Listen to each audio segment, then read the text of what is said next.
কে বলে আমি বালা না, কে বলে আমি বালা না, আমি তো জামাত, আমারে কেউ ভালোবাসে না। কেমনে ভালোবাসবো? ৭১-এ তোমরা রাজাকারের ভূমিকা পালন করছো।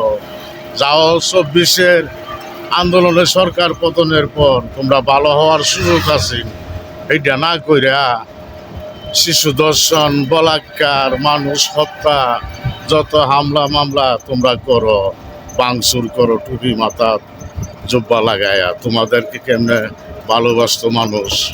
বাংলার জনগণ ও বাংলার সংবিধান মতে তোমাদের নির্বাচন করতে সুযোগ দেয়, এটাই তো বেশি।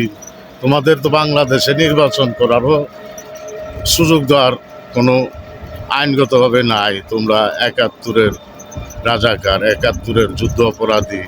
এই বাংলাদেশের বিরুদ্ধে তোমরা যা কিছু করার কাম করছো বাংলাদেশ স্বাধীন না হওয়ার জন্য। তোমাদেরকে ভালোবাসতো কেমনে মানুষ?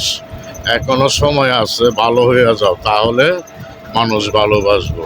তা না হলে তোমাদেরকে কেউ ভালোবাসতো না। তোমাদেরকে মানুষ এই যে ৭১-এর যেই ট্যাগ লেগেছে তোমাদের শরীরে, সেটা কিয়ামতের আগ পর্যন্ত যাবে না। তোমরা যেই ভূমিকা পালন করো এখনো বাংলাদেশে, এই বর্তমানে তোমাদের মতন ভূমিকা বোধহয় বিশ্বের মেঝে কেউ পালন করতে পারে না। তোমরা সেই ভূমিকা পালন করো। তোমাদেরকে কেমনে ভালোবাসতো মানুষ?